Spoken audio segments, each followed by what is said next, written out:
рушди соҳаи кишоварзӣ яке аз самтҳои муҳим ва афзалиятноки сиёсати иқтисодии ҷумҳурии Тоҷикистон ба ҳисоб меравад. Шаҳри Душанбе, ки ҳамчун маркази маъмурӣ, сиёсӣ ва фарҳангии кишвар шинохта мешавад, дар баробари рушди соҳаҳои шаҳрсозиву иҷтимоӣ ба рушди соҳаи кишоварзӣ низ таваҷҷӯҳи хос зоҳир мекунад.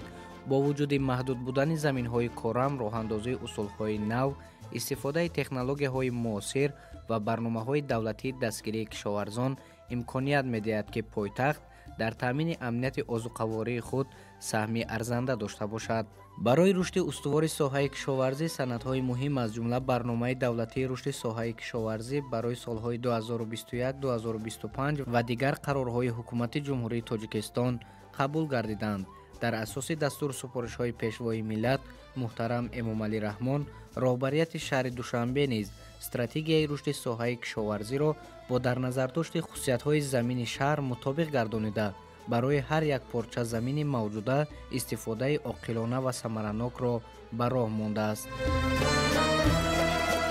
рушди соҳаи кишоварзӣ бахусус соҳаи буғ, токпарварӣ, сабзавоткорӣ, кашкапарварӣ дар пешрафти кишоварзии ҷумҳурӣ нақши муҳим дорад ва имрӯзҳо чуноне ки медонем дар соҳа барномаҳои соҳавӣ низ қабул гардидааст, ки барои пешрафти соҳа як такони ҷиддӣ медиҳад ва дар шаҳри Душанбе бошад асоси иҷроиши он, ки дар тамоми самтҳои асосии кишоварзӣ, ки имрӯз бевосита пойтахти ҷумҳурӣ дар он масъалагузорӣ карда мешавад ва ҳамзамон ҷиҳати пешрафти соҳаи кишоварзӣ дар он саҳмгузор аст. ва чуноне ки медонем имрӯз соҳаи кишоварзӣ аз дастгириҳои давлатӣ бой аст ва имрӯз таваҷҷӯҳи ҳукумати ҷумҳурии Тоҷикистон ҷиҳати иҷрои барномаҳое ки қабул гардидааст ҳамарӯза ва дар асоси он иҷроиши он бандҳое ки дахл дорад ва олимон саъю кӯшиши худро ба харҷ дода истодаанд.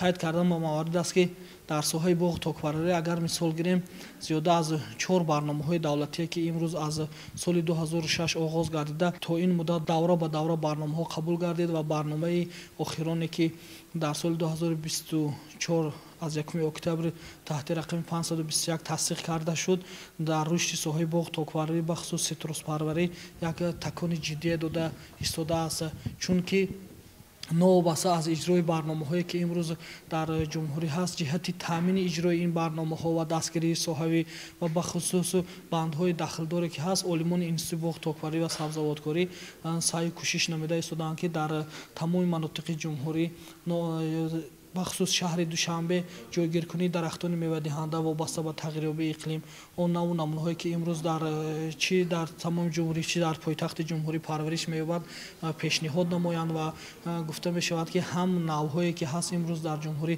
парваришшаванда аст, нав ба нав, гурӯҳ ба гурӯҳ он ҷинсҳои дарахтоне ки ҳаст тасдиқ карда ва пешниҳод намуданд. дар ҳудуди ноҳияҳои Сино, Фирдавсӣ ва Шоҳмансури шаҳри Душанбе садҳо хоҷагии деҳқонӣ, гармхонаҳо, токзорҳо ва боғҳои интенсивӣ фаъолият доранд. дар ҳамкории хоҷагиҳо бо марказҳои илмӣ таҳқиқотӣ заминаи истеҳсолӣ ва коркарди маҳсулоти деҳқонӣ вусъати тоза пайдо кардааст. бо фарорасии мавсими кишти тирамоҳӣ ва баҳорӣ фаъолияти деҳқонон дар шаҳри Душанбе оғоз меёбад.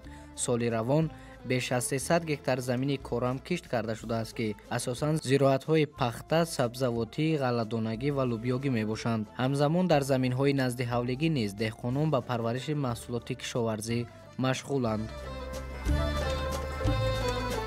дар ҳудуди ноҳияи Шоҳмансури шаҳри Душанбе 1023 гектар заминҳои кишоварзӣ арзу вуҷуд доранд. аз ин 494 гектар хоҷагиҳои деҳқонӣ, 512 гектар заминҳои наздиҳавлигӣ, 17 гектар заминҳои ёрирасонии президентӣ мебошанд.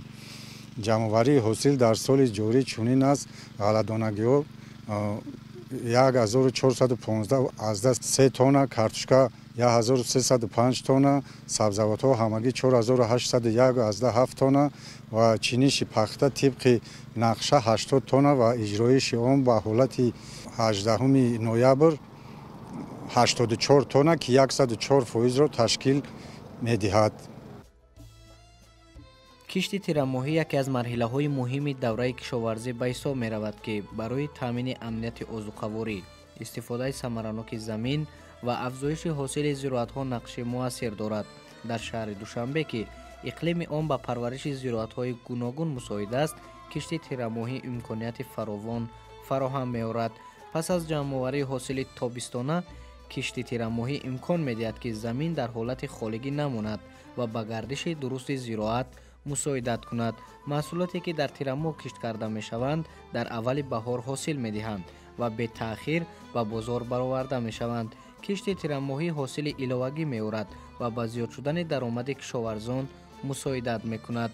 дар фасли тирамоҳ ва зимистон бо сабаби боришоти табиӣ эҳтиёҷ ба обёрии сунъӣ камтар мешавад. бо назардошти шароити иқлимии пойтахт, хусусан намнокии ҳаво ва мулоим будани зимистон, зироатҳои гуногун аз қабили пиёз ва сирпиёз, сабзӣ, шалғам, турб ва карам, бодиринг ва помидори барвақтӣ дар гармхонаҳо ва кабудиҳои гуногун барои кишти тирамоҳӣ хеле мувофиқанд. минтақаҳои водигии ҷумҳурӣ бахусус ноҳияҳои шаҳри Душанбе яке аз минтақаҳое бошанд ки дар таъмини амнияти озуқавории мамлакат нақши муҳим мебозад. чунки имрӯзҳо дар минтақаҳои водигӣ ва ноҳияҳои шаҳри Душанбе муҳлати кишти зироатҳои сабзавотӣ аз он ҷумла картошка фароҳам омадааст. бо мақсади таъмини ҳар як оила бо маҳсулот, инчунин таъмини бозори дохилӣ дар давраи аввали баҳору охирҳои зимистон, ин ноҳияҳо нақши муҳимро мебозанд. чунки ҳолати бароҳ мондани кишти зироатҳои сабзавотии картошка дар кишти тирамоҳӣ фароҳам меоварад дар бозорҳои дохилӣ дар аввали баҳор, яъне бо маҳсулоти тару тоза таъмин намудани бозору шароити мусоид меорад. аз он ҷумла дар ҳолати таъмин намудани бозорӣ пеш аз ҳама ин яъне риояи дурусти қоидаҳои агротехникӣ дар давраи пеш аз киш ва давраи киш, инчунин пас аз киш дар давраи гузарондани корҳои агротехникӣ дар соҳаи кишоварзӣ нақши калидӣ дорад. аз он ҷумла имрӯзҳо муҳлати кишти зироатии сабзавот, аз он ҷумла картошка фароҳам расидааст ва бояд хоҷагидорон, деҳқонон вобаста ба шароити дарпеш истода ва фароҳам омадани ин боришотҳое ки имрӯзҳо дар манотиқи ҷумҳурӣ ба нақша гирифта шудааст, нармшавии хок, инчунин дигар омилҳое ки имрӯз фароҳам омадааст, хоҷагидорон метавонанд ин шароитро самаранок истифода бурда кишти зироатҳои сабзавот, аз он ҷумла картошкаро ба роҳ монанд. чунки муҳлати асосии кишти тирамоҳии картошка ин моҳҳои ноябр ва декабр аст. ин киштро агар кишти зимистонам гӯем хато намекунем, чунки дар давраи тирамоҳи зимистон гузаронда мешавад. мақсади асосии гузарондани кишти тирамоҳӣ ва самаранокии истифодаи он дар он аст ки вақте ки мо дар давраи тирамоҳ кишти картошкаро мегузаронем, нисбат ба кишти баҳории он, яъне 15-20 рӯз пештар ҳосили он ҷамъоварӣ карда мешавад. дуюм хусусияти кишти тирамоҳии картошка дар он аст ки ҳолате ки мо дар давраи тирамоҳ, давраи озодии деҳқон аз корҳои саҳро озод ҳастанд, яъне муҳлати давраи нисбатан бекории он аст ва дар ин давра метавонад дар муҳлати муайяншуда кишро гузаронад ва шароити мусоид барои дигар корҳое дар фасли баҳор фароҳам орад.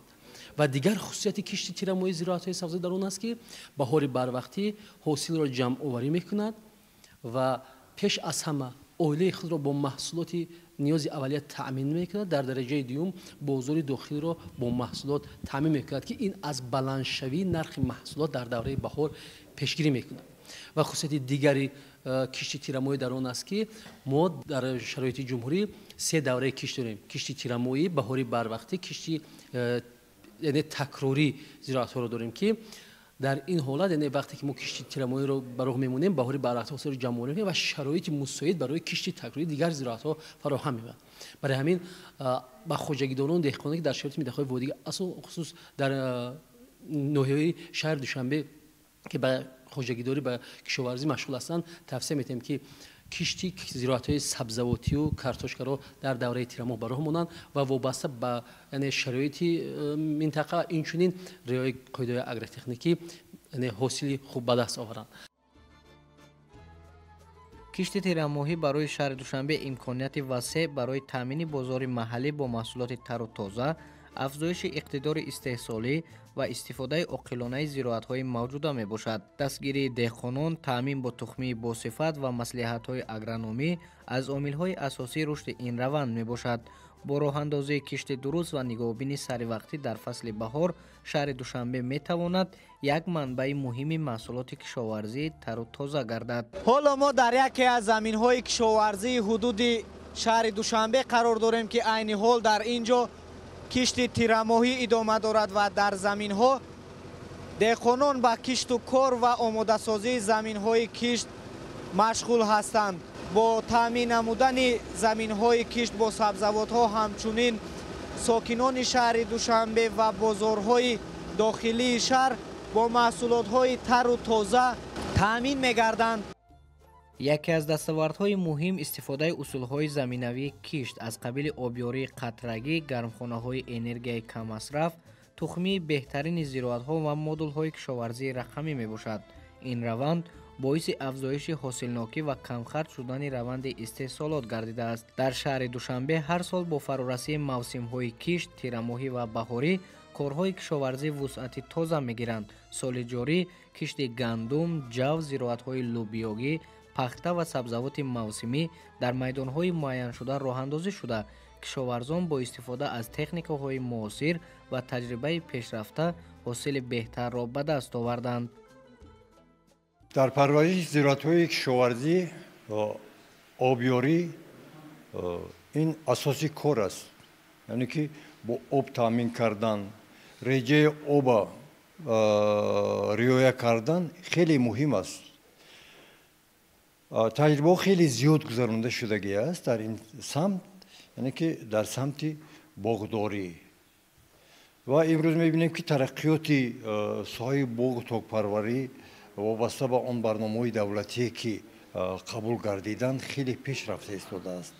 ва ин шоҳиди ин кор он аст ки имрӯзҳо дар бозорҳо мебинем ки чӣ қадар маҳсулотҳои гуногуни кишоварзӣ зиёд шуда истоданд, аз ҷумла мевагиҳо, хоб сабзавотиҳо, полизиҳо, гӯем ки меваҷоти субтропикӣ, ситрусӣ хеле зиёд шудааст. аз куҷо?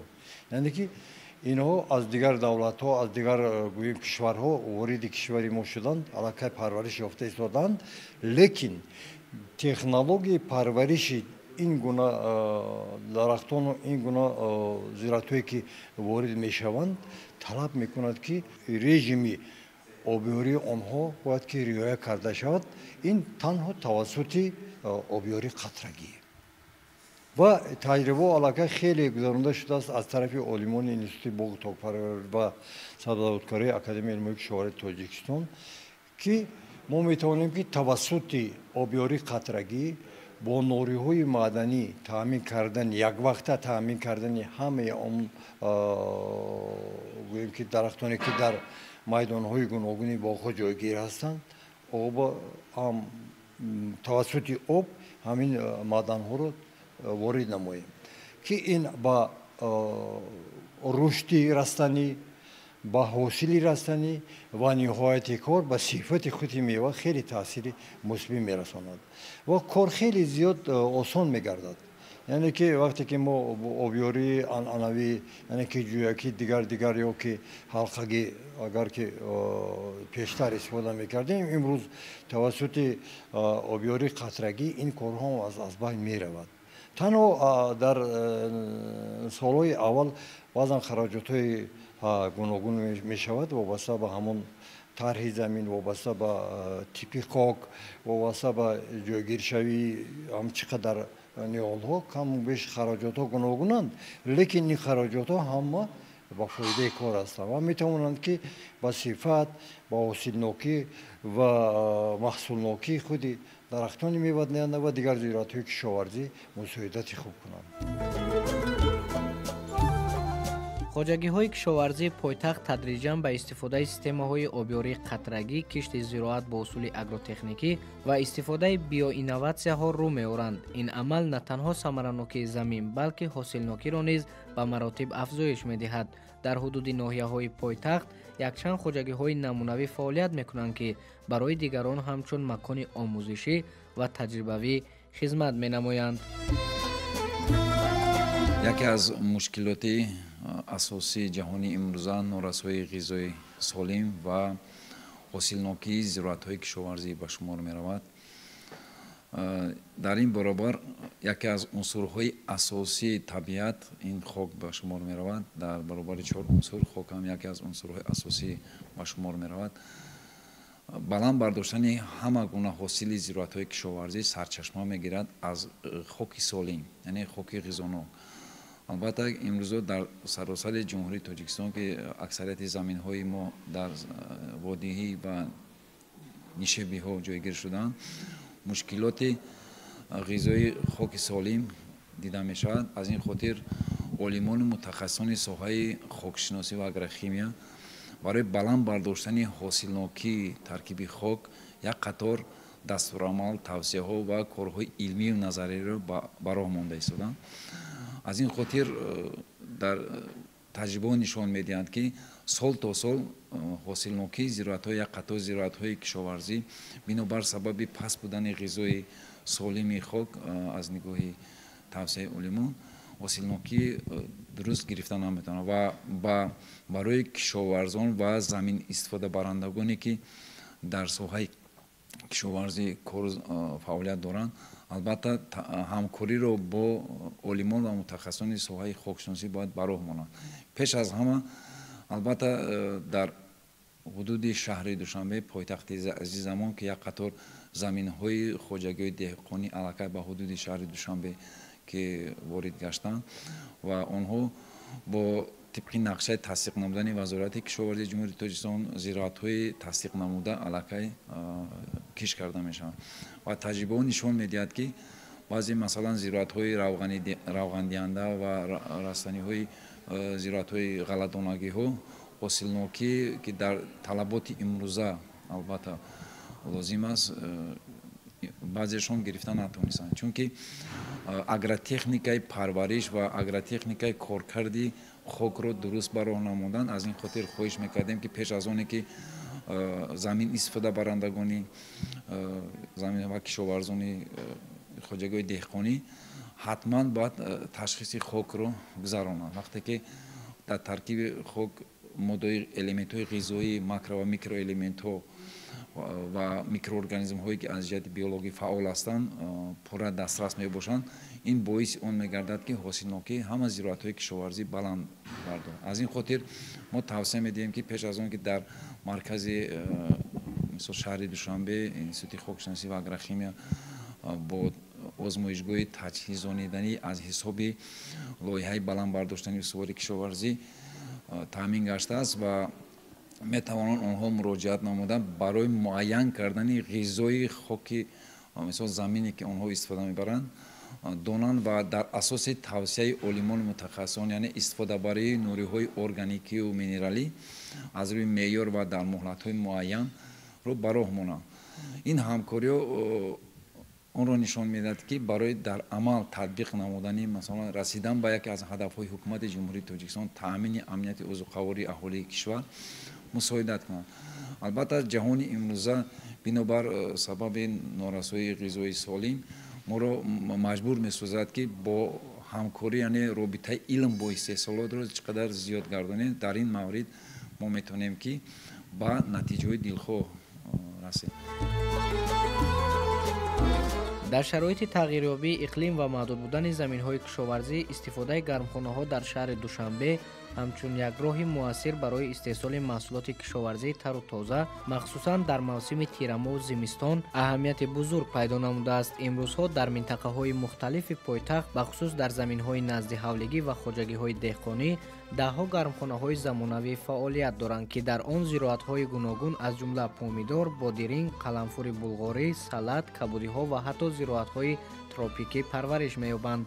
افضلیت‌های اساسی استفاده گرمخانه‌ها این موجودیت محیط تنظیم شونده بر رشد حاصلناکی زراعت، امکانیت استحصال محصولات در همه فصل‌های سال، حاصل بلند با کمترین مصرف ذخیره‌های طبیعی، کاهش وابستگی از واردات محصولات خارجی و تأمین بازار داخلی به سبزیجات تر و تازه میباشد.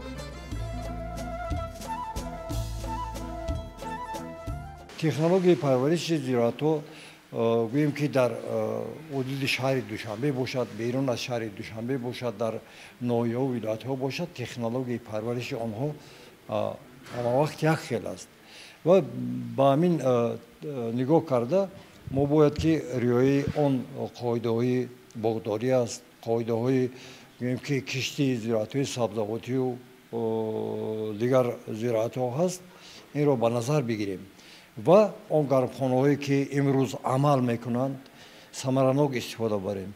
ببینید که اگر фарз кардем гармхонаҳо ба шакли пурра амал кунанд, чӣ қадар маҳсулот зиёд мешавад. яъне ки мо метавонем ки як шароити муайяне таъмин намоем, як микроклимати муайяне таъмин намоем ки барои парвариши ин ё ва он зироат мувофиқ бошад. ва ин ҳам фақат танҳо дар ҳамин шароити гармхонаҳое ки имрӯз амал мекунанд, ҳам доимо амалкунанда ва ҳам мавсимӣ. як чизи оде гуфтан мумкин аст ки агар ҳар нафаре ки агар дар назди хонаи истиқоматиаш замин дошта бошад, истифода кардани гармхонаҳои гӯем ки мавсимӣ ки дар он тавонанд парвариш кунанд зироатҳои сабзавотӣ, парвариш кунанд дигар зироатҳое ки барои худи оила лозим аст, зарур аст, ин беҳтару хубтар мешавад. ин таъсири мутақобилаи он ба бозор мерасад. яъне он нафаре ки дар назди ҳавлӣ ҳамин корро ба анҷомгӣ расонид, бидонед ки вай аз бозор дигар ин маҳсулотҳоро намехарад ва ин ба паст рафтани нарх ва танзим даровардани нарх хеле мусоидати хуб мекунад. ва дигар тараф он аст ки имрӯзҳо шароит фаро расидааст ки мо ба шинодани дарахтони мевадиҳанда, дарахтони ороишӣ ва сояфкан шурӯъ намоем ва ин хеле мувофиқ аст. ва ҳамиро бигӯям ки дар моҳи декабр аслан он дарахтони сояафкан ва ороишии сузанбаргҳо вақти хеле мувофиқ аст, хеле мувофиқ. дар ҳамин мавсим агар мо ин дарахтҳоро аз як ҷой ба ҷои дигар кӯчонем ё ки аз нав шинонем, сабзиши онҳо хуб таъмин мегардад ва дар оянда бо ҳавои тозаву нарму тоза аҳолии шаҳрро таъмин мекунанд. гармхонаҳои замонавӣ, кишти зироатҳои сабзавотӣ ва ғалладонагӣ дар заминҳои назди ҳавлигӣ, татбиқи обёрии қатрагӣ ва ташкили ярмаркаҳои фурӯши маҳсулоти деҳқонӣ ҳама аз талошҳои пайвастаи рушди ин соҳа шаҳодат медиҳанд. ин раванд дар заминаи сиёсати хиратмандонаи пешвои миллат ва дастгирии мақомоти иҷроияи ҳокимияти давлатии шаҳри Душанбе ба таъмини амнияти озуқаворӣ, коҳиши вобастагӣ аз воридот ва баландбардоштани сатҳи зиндагии аҳолӣ мусоидат мекунад. бешубҳа бо чунин нерӯ ва диди дурбинона кишоварзии шаҳри Душанбе дар солҳои наздик низ ба яке аз бахшҳои калидии иқтисодиёти шаҳр табдил хоҳад ёфт.